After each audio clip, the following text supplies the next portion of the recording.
أعوذ بالله من الشيطان الرجيم. بسم الله الرحمن الرحيم.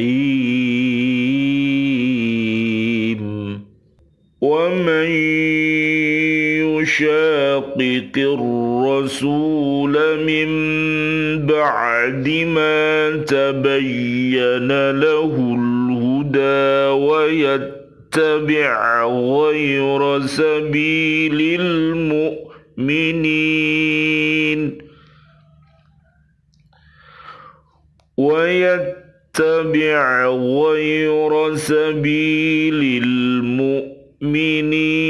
نوله ما تولى ونصله جهنم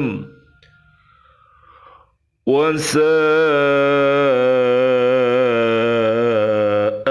مصيرا. إن الله لا يغفر أن يشرك به ويغفر ما دون ذلك لمن يشاء ومن يشرك بالله فقد ضل ضلالا بعيدا. Sadaqallahul azim.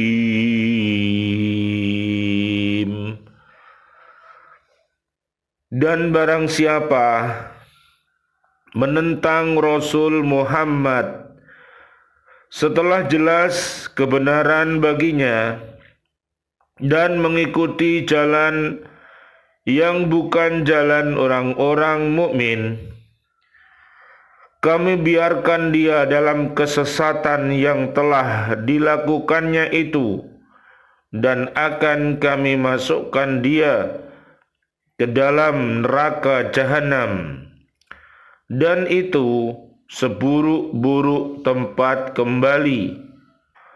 Allah tidak akan mengampuni dosa syirik atau mempersekutukan Allah dengan sesuatu, dan Dia mengampuni dosa selain itu bagi siapa yang Dia kehendaki. Dan barang siapa mempersekutukan sesuatu dengan Allah, maka sungguh dia telah tersesat jauh sekali. Maha benar Allah dengan segala firman-Nya, dan Dialah yang Maha Agung. Surat keempat, namanya surat An-Nisa, ayatnya 115 dan ayat 116. Bismillah, alhamdulillah, assalatu wassalamu ala rasulillah, asyhadu an la ilaha illallah wa asyhadu anna muhammadar rasulullah. Allahumma salli wa sallim wa barik ala sayyidina Muhammad wa ala alihi wa ashabihi ajma'in walhamdulillahi rabbil alamin. Bi'aunillah, bi'idnillah, biridhoillah. Alhamdulillah, kami hadir kembali dari BCA di bumi Kota Baru Ndriyorejo Gresik untuk menyapa diri kita, keluarga besar kita dan umat Islam untuk senantiasa mencintai Al-Quran dengan cara membacanya, menghafalnya dan melihat maknanya, serta mengamalkan isi kandungannya dan mendakwahkannya. Mudah-mudahan dengan wasilah ini Allah Subhanahu wa Ta'ala mentakdirkan kita semuanya mampu untuk senantiasa berhaqqa tilawatih, berhaqqa tuqatih, dan berhaqqa jihadih. Mudah-mudahan Allah merahmati kita semuanya. Allahumma arhamna bil Qur'an. Allahumma arinal haqqo haqqo warzuqna ittiba'ah wa arinal batila batila warzuqna ijtinabah. Amin ya rabbal alamin.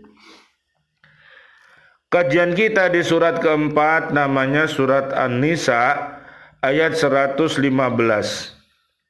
Seseorang yang menentang Rasulullah sallallahu alaihi wasallam, Allahumma shalli wa sallim alaihi, setelah nyata baginya kebenaran risalah yang dibawanya, serta mengikuti jalan orang yang menyimpang dari jalan kebenaran, maka Allah Subhanahu wa ta'ala membiarkan mereka menempuh jalan sesat yang dipilihnya. Nanti dilihat di surat Al-Baqarah ayat 1-5 jalan yang benar. Kemudian surat Al-Baqarah 6-7 jalannya orang-orang kafir. Kemudian di Al-Baqarah 8-20 jalannya orang-orang munafik. Mari kita bersama-sama mempergunakan akal kita, hati kita untuk memilih jalan yang benar. Dan juga di surat Al-Baqarah ayat 25.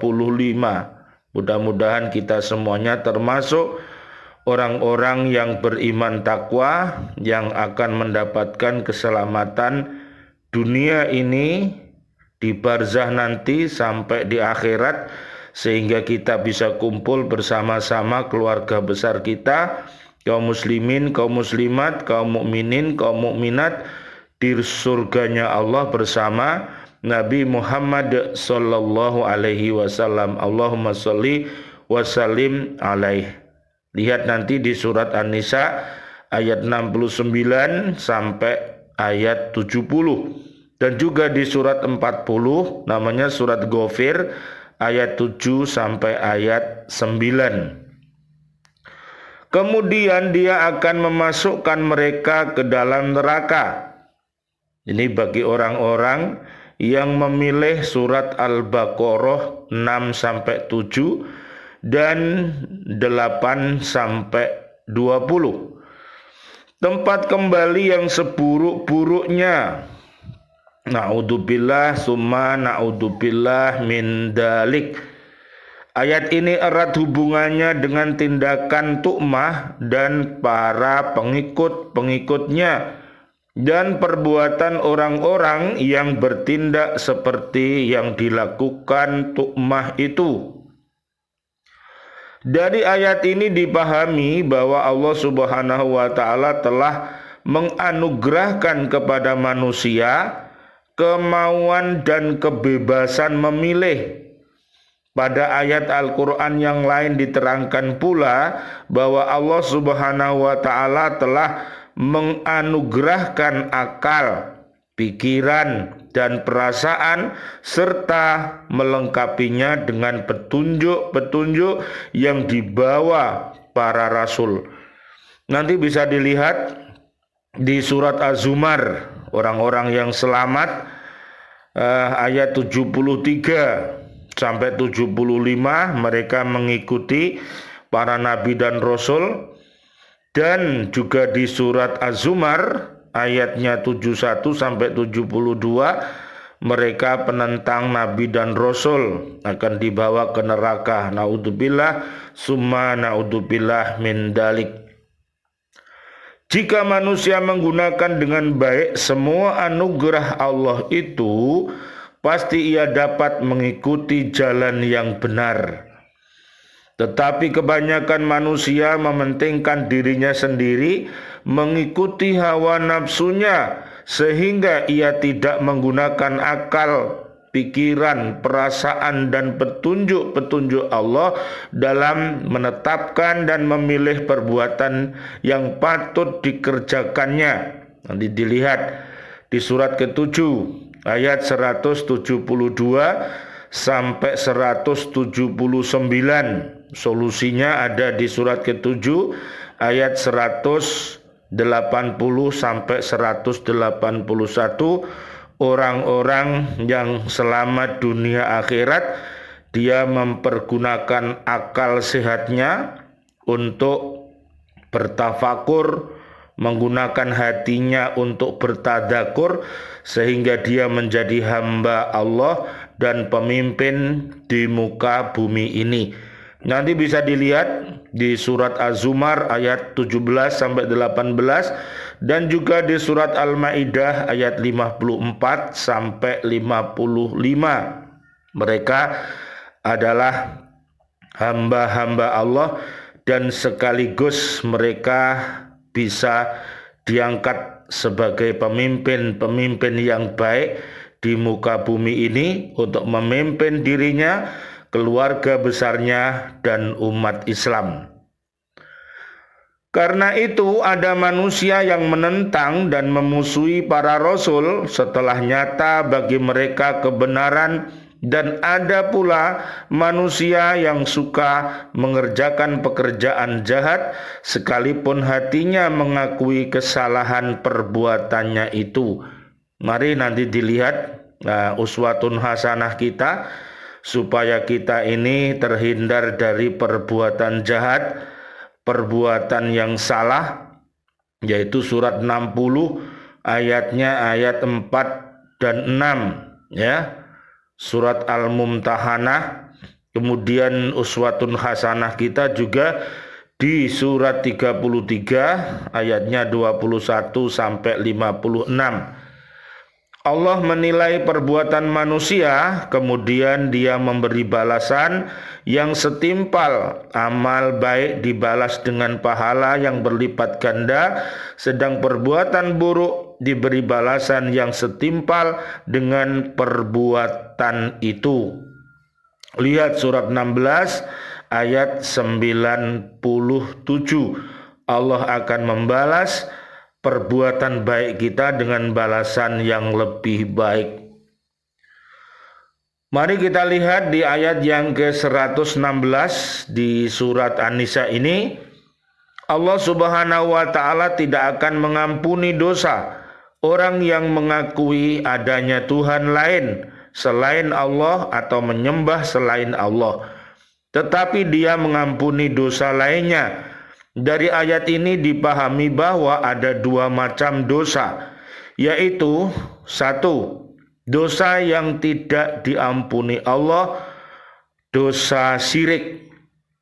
Orang yang berbuat syirik, yang dia tidak mau bertobat kepada Allah, dia tidak mendapatkan pengampunan dari Allah Subhanahu wa ta'ala karena dia tidak mempergunakan akal warasnya, sehingga dia berbuat menyekutukan Allah Subhanahu wa ta'ala, mengangkat iblis sebagai pemimpinnya. Nanti bisa dilihat di surat 43 ayat 36 sampai 37 dan Al-Mujadilah ayat 14 sampai 20. Mereka yang hidup sampai matinya bersama iblis. Jadi nanti dia akan digiring ke dalam neraka jahanam. Naudzubillah, summa naudzubillah min dalik. Yang kedua, dosa yang dapat diampuni Allah, dosa selain dosa syirik. Jadi dosa-dosa yang ada itu yang namanya kekufuran, kedoliman, kefasikan, kemunafikan, kemusyrikan, itu akan diampuni oleh Allah Subhanahu wa ta'ala kalau kita mau bertaubat. Surat At-Tahrim ayat 6 sampai 8. Nanti bisa dilihat. Jika seseorang mensyarikatkan Allah Subhanahu wa ta'ala, berarti di dalam hatinya tidak ada pengakuan tentang keesaan Allah. Mari kita di bumi NKR ini belajar Pancasila yang 5 itu. Yang pertama silanya adalah ketuhanan yang Maha Esa. Mari kita belajar supaya kita bisa menjadi warga negara Republik Indonesia yang baik. Karena itu hubungannya dengan Allah Subhanahu wa Ta'ala yang Maha Kuasa, yang Maha Menolong, yang Maha Pengasih, yang Maha Penyayang telah terputus. Bahasanya itu apa? Pedot.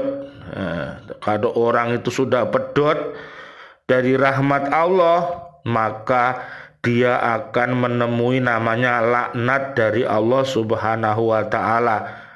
Nanti lihat di surat ke-7 ayat 96, untuk berbangsa dan bernegara yang baik.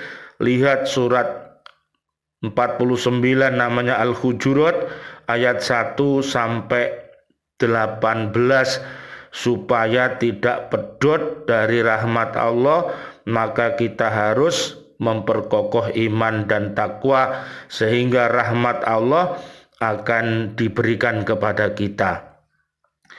Ini berarti tidak ada lagi baginya penolong, pelindung, pemelihara, seakan-akan dirinya telah lepas dari Tuhan yang Maha Esa. Ia telah sesat dan jauh menyimpang dari jalan yang lurus yang diridhoi Allah Subhanahu wa Ta'ala. Maka mustahil baginya mendekatkan diri kepada Allah Subhanahu wa Ta'ala. Oleh karena itu, hati-hati. Cara mendekatkan diri kepada Allah harus dengan cara yang benar, ya. Al-Maidah ayat 35, dan juga lihat di surat Al-Fatihah ayat 1 sampai ayat 7. Seandainya di dalam hati dan jiwa seseorang telah tumbuh syirik, berarti hati dan jiwanya telah dihinggapi penyakit yang paling parah. Tidak ada obat yang dapat menyembuhkannya. Segala macam bentuk kebenaran dan kebaikan yang ada pada orang itu tidak akan sanggup mengimbangi, apalagi menghapuskan kejahatan dan kerusakan yang ditimbulkan oleh syirik itu. Jadi syirik itu sangat berbahaya, ya. Lihat di surat kedua ayat 165 dan juga surat Al-Baqarah ayat 21 sampai 22. Hindari yang namanya syirik.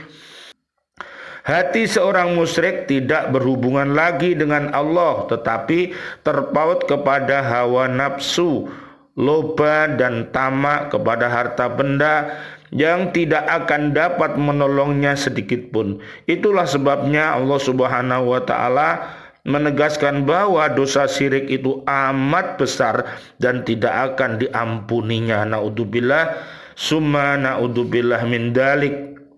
Seandainya hati dan jiwa seseorang bersih dari syirik atau ada cahaya iman di dalamnya, maka sekalipun ia telah mengerjakan dosa, hatinya akan ditumbuhi iman dan datang kepadanya petunjuk. Maka ia akan bertobat karena cahaya iman yang ada dalam hatinya dapat bersinar kembali. Karena itulah Allah akan mengampuni dosanya karena bukan dosa syirik. Mari kita hindari perbuatan syirik, ya, perbuatan syirik yang kecil, ya, maupun yang besar, termasuk riya, yaitu perbuatan yang dibenci oleh Allah Subhanahu wa Ta'ala, karena riya itu juga termasuk syirik asghar yang harus kita hindari. Surat An-Nisa ayat 48 telah menerangkan bahwa Allah tidak akan mengampuni dosa syirik, tetapi akan mengampuni dosa selain dari dosa itu. Pengulangan pernyataan itu adalah untuk menegaskan kepada orang yang beriman agar mereka menjauhi syirik. Hendaklah mereka memupuk tauhid di dalam hati mereka, karena tauhid itu adalah dasar agama. Jadi lihat nanti tentang tauhid ini ada di surat ke-6 ayat 160 sampai 163. Mudah-mudahan kajian kita ini bermanfaat bagi diri kita, keluarga besar kita, dan seluruh kaum muslimin muslimat, wabil khusus warga negara Republik Indonesia. Mudah-mudahan senantiasa dalam lindungan Allah Subhanahu wa Ta'ala. Mudah-mudahan negeri kita ini dijadikan oleh Allah Subhanahu wa taala negeri baldatun thayyibatun wa rabbun ghafur, yaitu bumi yang aman, bumi yang nyaman, penduduknya beriman, dan apabila berbuat maksiat mudah-mudahan cepat-cepat bertaubat sehingga bisa selamat dunia akhirat. Amin ya rabbal alamin. Rabbana taqabbal minna innaka antas samiul alim wa tub alaina innaka antat tawwabur rahim. Ya Allah yang Maha Rahman, ya Allah yang Maha Rahim, doa-doa kami untuk seluruh saudara dan saudari kami, seluruh kaum muslimin, kaum muslimat yang masih hidup, berikanlah kepada kami panjang umur bil barokah wa bi taatillah, sihah wal afiyah, wafatkan kelak kami dalam keadaan husnul khotimah. Amin ya rabbal alamin. Ya Allah yang Maha Rahman, ya Allah yang Maha Rahim, doa-doa kami untuk seluruh saudara dan saudari kami, seluruh kaum mukminin, kaum mukminat yang sudah wafat, ayah kami, juga guru-guru kami, para pecinta baca Al-Quran di bumi ini, wabil khusus keluarga besar Pak Sunarno. Mudah-mudahan Allah Subhanahu wa taala memberikan ampunan dan rahmatnya, dan juga sahabat-sahabat kami di Lembaga Pendidikan Al-Falah Surabaya, ustadz-ustadzah dan juga siswa-siswi kami, Bapak Ibu wali murid yang sudah wafat, para presiden kami, para menteri kami, dan seluruh para pahlawan-pahlawan kami dan seluruh warga bumi ini yang sudah wafat dalam keadaan beriman. Doa-doa kami, Allahumma anzilir rahmah wal magfirah wan ni'mah wal jannah. Subhanakallahumma wa bihamdika asyhadu an la ilaha illa anta astaghfiruka wa atubu ilaik. Rabbana atina fid dunya hasanah wa fil akhirati hasanah wa qina adzabannar. Amin ya rabbal alamin wal afu minkum. Wassalamualaikum warahmatullahi wabarakatuh. Waalaikumsalam warahmatullahi wabarakatuh.